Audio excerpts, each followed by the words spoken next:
ಪ್ರೀತಿಯ ಸ್ನೇಹಿತರೆ, ನಿಮ್ಮೆಲ್ಲರಿಗೂ ನಮಸ್ಕಾರ. ನಾನು ಕೆ ಹಳ್ಳಿ ಸುರೇಶ್. ಮೀಸಲಾತಿ ವಿರುದ್ಧ ಒಂದಷ್ಟು ಜನಕಂಟಕರು ಮತ್ತು ಮೀಸಲಾತಿ ಅಂದ್ರೇನು ಅಂತೇಳಿ ಸರಿಯಾದ ಜ್ಞಾನ ಇಲ್ಲದ ಅವಿವೇಕಿಗಳು ಬಾಯಿಗೆ ಬಂದ ಹಾಗೆ ಮಾತಾಡ್ತಿದ್ದಾರೆ, ಇಲ್ಲ ಬೊಗಳ್ತಾ ಇದ್ದಾರೆ. ಮೀಸಲಾತಿ ಯಾವ ಕಾರಣಕ್ಕೋಸ್ಕರ ಸಾಂವಿಧಾನಿಕವಾಗಿ ಅದು ಈ ದೇಶದ ಜನರಿಗೆ ಲಭ್ಯ ಆಗ್ತಾ ಇದೆ, ಅದರ ಆಶಯ ಏನು ಅನ್ನೋದು ಗೊತ್ತಾಗದೆ ಸುಮ್ಮನೆ ತಮ್ಮ ಒಳಗಡೆ ಇರುವ ಅಸಹನೆಯನ್ನು, ಇತರೆ ಸಮುದಾಯಗಳ ಬಗೆಗೆ ಇರುವ ಸಿಟ್ಟನ್ನು, ದ್ವೇಷವನ್ನು ಹೊರಗಡೆ ಹಾಕ್ತಾ ಇದ್ದಾರೆ. ಮೊದಲು ಈ ದೇಶದ ವ್ಯವಸ್ಥೆಯನ್ನು, ಭಾರತಕ್ಕೆ ಸ್ವಾತಂತ್ರ್ಯ ಸಿಗುವ ಮುಂಚೆ ಈ ದೇಶದಲ್ಲಿ ಸಣ್ಣ ಸಣ್ಣ ಸಮುದಾಯಗಳನ್ನು ಮೇಲ್ಜಾತಿ ಅನ್ನೋ ಒಂದು ಪಟ್ಟಭದ್ರ ವ್ಯವಸ್ಥೆ ಯಾವ ರೀತಿ ನೋಡ್ತಾ ಇತ್ತು, ಅವ್ರನ್ನ ಯಾವ ರೀತಿ ಟ್ರೀಟ್ ಮಾಡ್ತಾಯಿತ್ತು, ಯಾವ ರೀತಿ ಪರಿಗಣಿಸ್ತಿತ್ತು ಅನ್ನೋದನ್ನು ಅರ್ಥ ಮಾಡ್ಕೋಬೇಕು.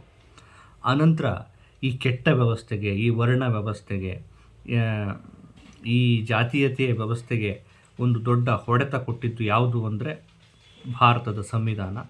ಡಾಕ್ಟರ್ ಬಾಬಾ ಸಾಹೇಬ್ ಅಂಬೇಡ್ಕರ್ ಅವರು ಬರೆದಂಥ ಈ ಸಂವಿಧಾನದಲ್ಲಿ ಸಾಮಾಜಿಕವಾಗಿ, ಶೈಕ್ಷಣಿಕವಾಗಿ, ರಾಜಕೀಯವಾಗಿ, ಆರ್ಥಿಕವಾಗಿ ಮತ್ತು ಜಾತಿ ತಾರತಮ್ಯದಿಂದ ನೋವನ್ನು ಅನುಭವಿಸಿದಂಥ ಸಮುದಾಯಗಳಿಗೆ ಮುನ್ನೆಲೆಗೆ ತರುವ ಸಲುವಾಗಿ ಬಾಬಾ ಸಾಹೇಬ್ ಅಂಬೇಡ್ಕರ್ ಅವರು ಸಾಂವಿಧಾನಿಕವಾದ ಒಂದು ಮೀಸಲಾತಿಯನ್ನು ಕೊಟ್ಟರು.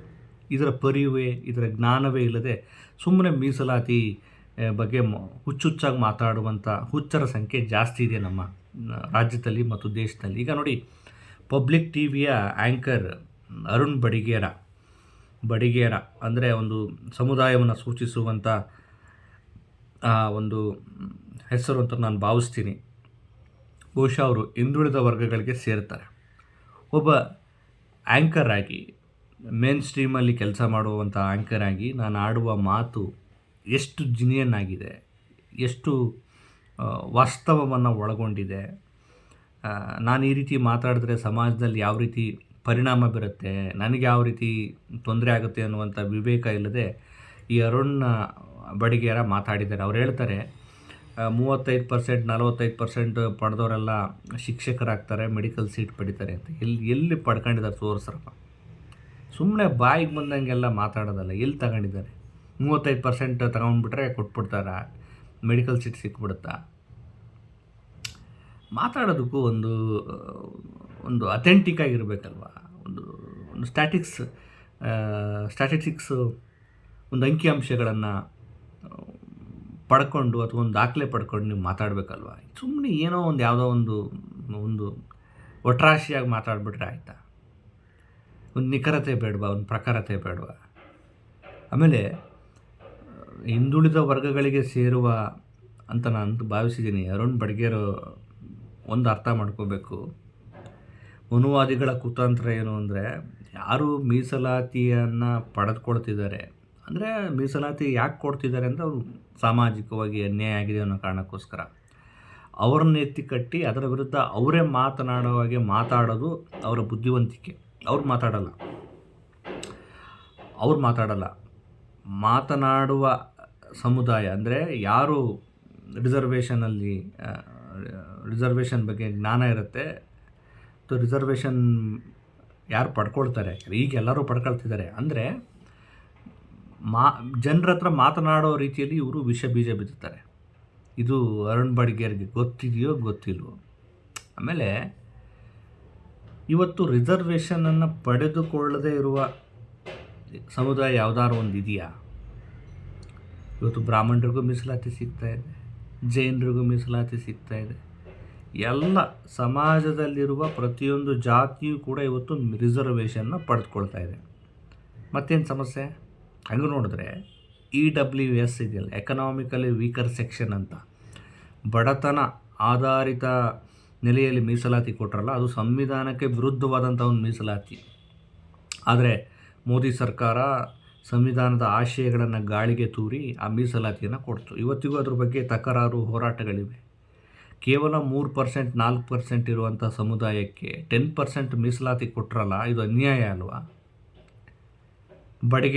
ಅರುಣ್ ಬಡಿಗೇರ್ ಇದ್ರ ಬಗ್ಗೆ ನಿನಗೆ ಮಾತಾಡೋಕ್ಕೆ ಧೈರ್ಯ ಇಲ್ವಾ?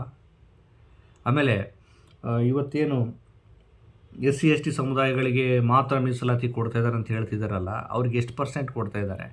ಈಗ ಎಸ್ ಟಿಗಳಿಗೆ ಒಂದು 76 ಲಕ್ಷ ಜನ ಇದ್ದಾರೆ, ಅವ್ರಿಗೆ ಸಿಗ್ತಿರೋದು ಎಷ್ಟು ಪರ್ಸೆಂಟು? ಕರ್ನಾಟಕದಲ್ಲಿ 15%. ಇನ್ನು ಎಸ್ ಸಿ ಸಮುದಾಯಗಳು 1.5 ಕೋಟಿ ಇದ್ದಾರೆ ಹತ್ತತ್ರ, ಅವ್ರಿಗೆ ಸಿಗ್ತಿರೋದು ಎಷ್ಟು? 15%. ಇಡೀ ಇಂಡಿಯಾದಲ್ಲೇ ಎಸ್ ಸಿ ಸಮುದಾಯದವರು ಒಂದು 25-28% ಇದ್ದಾರೆ. ಅವರಿಗೆ ಸಿಗ್ತಾ ಇರೋದು ಮೀಸಲಾತಿ ಪ್ರಮಾಣ ಎಷ್ಟು ಗೊತ್ತಾ? 1.5% ಅಷ್ಟೇ. ಇನ್ನು ಉಳಿಕೆದ್ದು ಸಮಾಜಕ್ಕೆ ವಿನಿಯೋಗ ಆಗ್ತಾ ಇಲ್ವಾ? ಸಿಗ್ತಾ ಇಲ್ವಾ? ಯಾಕೆ ಈ ರೀತಿ ಸಮುದಾಯಗಳ ಬಗ್ಗೆ ಅಸಹನೆ, ದ್ವೇಷವನ್ನು ಕಾರೋದು? ಅರುಣ್ ಬಡಿಗೇರ್, ನೀನು ಮಾತಾಡಬೇಕಾಗಿರೋದು ವಿಚಾರ ಯಾವುದು ಗೊತ್ತಾ? ಇವತ್ತು ಸಣ್ಣ ಸಣ್ಣ ಸಮುದಾಯಗಳನ್ನ ಟಾರ್ಗೆಟ್ ಮಾಡಿ, ಜಾತಿ ತಾರತಮ್ಯ ಮಾಡಿ, ಜಾತಿ ದೌರ್ಜನ್ಯ ಮಾಡ್ತಾ ಇದ್ದಾರಲ್ಲ, ಮೇಲ್ಜಾತಿಗಳು ಅಂತ ಹೇಳ್ಕೊಳ್ಳೋರು. ಮೇಲ್ಜಾತಿಗಳಲ್ಲ ಅವರು, ಕೊಬ್ಬಿದ ಈ ವ್ಯವಸ್ಥೆಯಲ್ಲಿ ಸಿಕ್ಕಿದ್ನೆಲ್ಲ ಕಬಳಿಸ್ಕೊಂಡು ಕೊಬ್ಬಿದ ಕಮ್ಯುನಿಟಿಗಳು ನಿಗರಾಡ್ತಿದ್ದಾವಲ್ಲ, ಆ ನಿಗರಾಡ ಸಮುದಾಯಗಳು ಮಾಡೋ ದೌರ್ಜನ್ಯದ ಬಗ್ಗೆ ಏನಾದರೂ ಮಾತಾಡಿದ್ರಾ?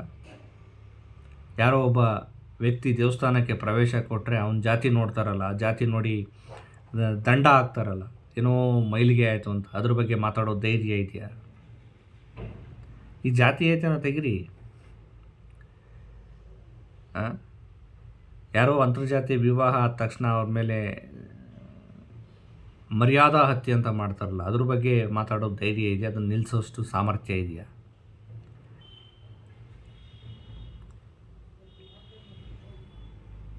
ಇವತ್ತು ರಾಜಕೀಯ ಮೀಸಲಾತಿಯಲ್ಲಿ ಈ ಕೊಬ್ಬಿದ ಜಾತಿಗಳೇ ತುಂಬಿಕೊಂಡಿದ್ದಾವಲ್ಲ, ಯಾಕೆ ಬರೀ ಇವರಿಗೆ ಜಾಸ್ತಿ ಟಿಕೆಟ್ ಕೊಡ್ತಾ ಇದ್ದಾರೆ? ಯಾಕೆ ಬೇರೆ ಜಾತಿಗಳೇನು ಇರೋದು ಓಟ್ ಹಾಕೋದಿಕ್ಕ ಅಂತ ಕೇಳೋಷ್ಟು ಧೈರ್ಯ ಇದೆಯಾ?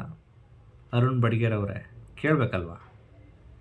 ಸುಮ್ಮನೆ ಏನೋ ಒಟ್ರಾಸಿ ಯಾವುದೋ ಒಂದು ವಿಚಾರ ಸಿಕ್ತು ಮಾತಾಡ. ನೀವು ಮೀಸಲಾತಿ ಫಲಾನುಭವಿಗಳೇ. ಏನಂದರೆ, ಒಂದು ಸಮಾಜದಲ್ಲಿ ಒಂದು ಕೆಟ್ಟ ನೆರೇಟಿವನ್ನು ಕ್ರಿಯೇಟ್ ಮಾಡಬೇಕು ಅನ್ನೋದು ಇವರು ಚಿಂತನೆ. ಹಂಗೆ ನೋಡಿದ್ರೆ ಈ ವ್ಯವಸ್ಥೆ ಕಾಂಟ್ರಿಬ್ಯೂಷನ್ ಕೊಟ್ಟವ್ರು ಯಾರು? ತಳ ಸಮುದಾಯಗಳು. ಆದರೆ ಈ ಕೆಟ್ಟ ವ್ಯವಸ್ಥೆಯಲ್ಲಿ ಶೋಷಣೆಯನ್ನು ಅನುಭವಿಸಿದವ್ರು ಯಾರು? ಮೊದಲಿಂದಲೂ ತಳ ಸಮುದಾಯ.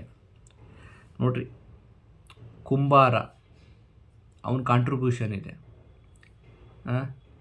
ಗಾಣಿಗ ಅವನದೊಂದು ಕಾಂಟ್ರಿಬ್ಯೂಷನ್ ಇದೆ, ಗೊಲ್ಲ ಅವನದೊಂದು ಕಾಂಟ್ರಿಬ್ಯೂಷನ್ ಇದೆ ಈ ವ್ಯವಸ್ಥೆಗೆ, ಉಪ್ಪಾರ ಅವನದೊಂದು ಕಾಂಟ್ರಿಬ್ಯೂಷನ್ ಇದೆ,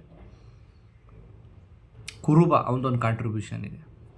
ಹೀಗೆ ಸಣ್ಣ ಸಣ್ಣ ಸಮುದಾಯಗಳು, ಅಲೆಮಾರಿ ಸಮುದಾಯಗಳು, ಜಾತಿ ಕುಲಕಸುಬನ್ನೇ ನೆಚ್ಕೊಂಡಿದ್ದ ಸಮುದಾಯಗಳು ಈ ವ್ಯವಸ್ಥೆಗೆ ಒಂದು ಕಾಂಟ್ರಿಬ್ಯೂಷನ್ ಕೊಡ್ತಾ ಬಂದಿದ್ದಾವೆ.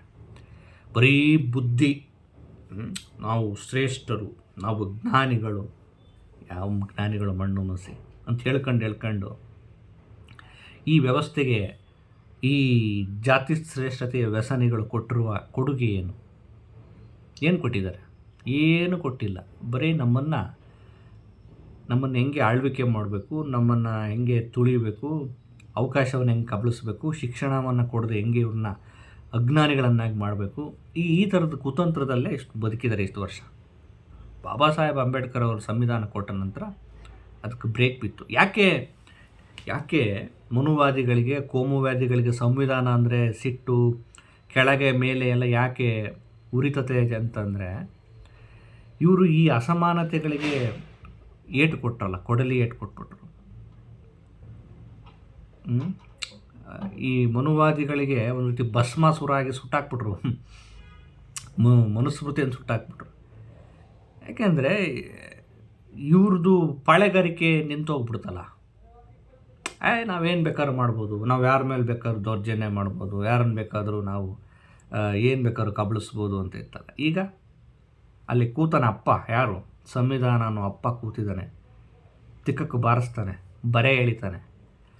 ಸೊ ಅಂಬೇಡ್ಕರ್ ಎಂಥ ಬರೆ, ನಮ್ಮ ಮಂಡುಗಳಿಗೆ ಎಂಥ ಬರೆ ಎಳೆದ್ಬಿಟ್ರಲ್ಲಪ್ಪ ಅನ್ನೋ ಉರಿ. ಹಾಗಾಗಿ ಈ ಕೊಬ್ಬಿದ ಜಾತಿಗಳಿಗೆ ನೋಡಿ, ಅಂಬೇಡ್ಕರ್ ಕಂಡ್ರೆ ಅವ್ರಿಗೆ ಆಗಲ್ಲ. ಯಾಕಾಗಲ್ಲ ಅಂದರೆ, ನಮ್ಮ ಬ್ಯಾಗ್ಗಳಿಗೆಲ್ಲ ಖಾರ ಇಟ್ಬಿಟ್ರಲ್ಲ ಇವರು ಅನ್ನೋ ಉರಿ. ಪ್ರತಿ ಕ್ಷಣವೂ ಅದನ್ನು ನೆನೆಸ್ಕೊಂಡು ಉರ್ಕೊಂಡು ಸತ್ತೋಗ್ತಾರೆ ಇವರು. ಆದರೆ ಸಮಾನತೆ ತಳ ಸಮುದಾಯಗಳಿಗೆ ಅಂಬೇಡ್ಕರ್ ಕಂಡ್ರೆ ಪ್ರೀತಿ, ಯಾಕಂದರೆ ಅವ್ರಿಗೊಂದು ಸ್ವಾತಂತ್ರ್ಯ ಕೊಟ್ಟರು, ಅವ್ರಿಗೊಂದು ಪ್ರಾತಿನಿಧ್ಯ ಕೊಟ್ಟರು, ಅವ್ರಿಗೊಂದು ವ್ಯಾಲ್ಯೂ ಕೊಟ್ಟರು, ಒಂದು ವೋಟ್ ವ್ಯಾಲ್ಯೂ ಕೊಟ್ಟರು. ಆದರೆ ಇವರೇನು ಕೊಟ್ಟಿದ್ರು?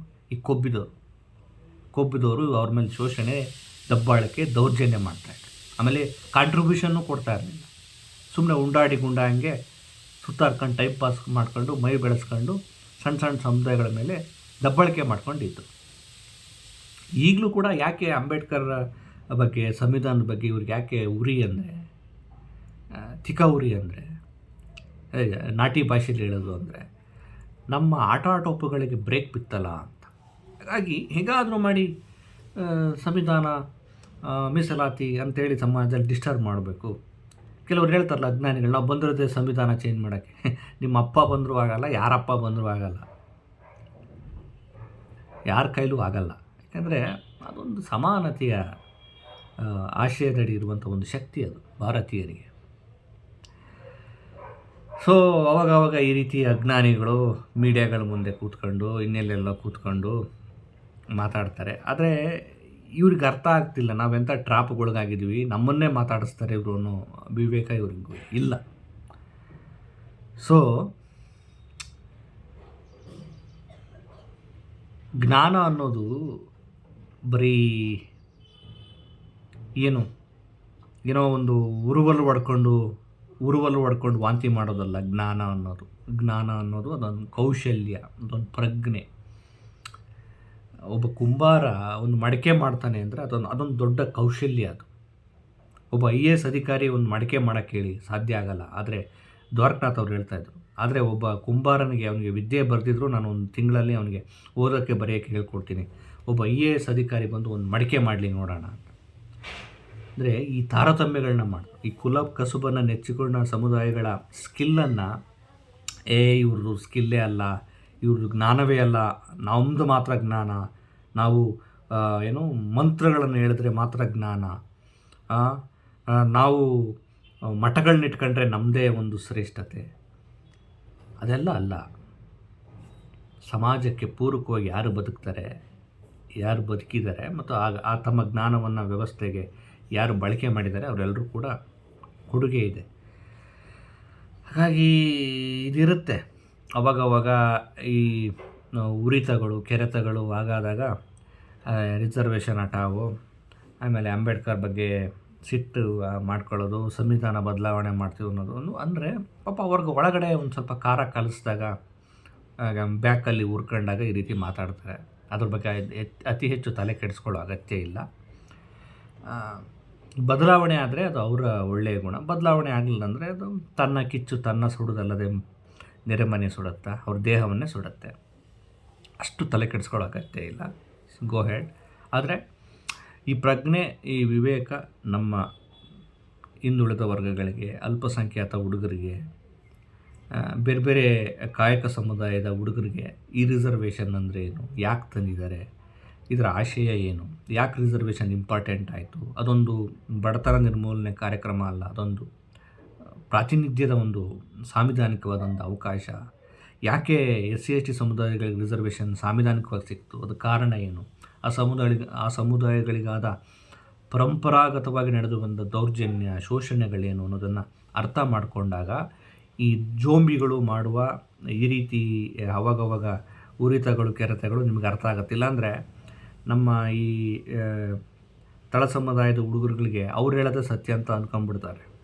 ಇದು ಗೊತ್ತಿದ್ದಾಗ ಹೋಗ್ರೋ ನಿಮ್ಗೊಂದು ಸ್ವಲ್ಪ ಉರಿ ಆಗಿದೆ, ಸ್ವಲ್ಪ ಅದು ಕಡಿಮೆ ಮಾಡ್ಕೊಳ್ಳಿ ಅಂತ ಹೇಳೋ ಜ್ಞಾನ ಸಿಕ್ಬಿಡುತ್ತೆ. ಇಲ್ಲ ಅಂದರೆ ಅವ್ರು ಹೇಳಿದ್ದು ಸತ್ಯ ಅಂತ ಅಂದ್ಕೊಂಡ್ಬಿಡ್ಬೋದು. ಏನಂತೀರಿ? ನಿಜ ಅಲ್ವಾ? ನಮಸ್ಕಾರ.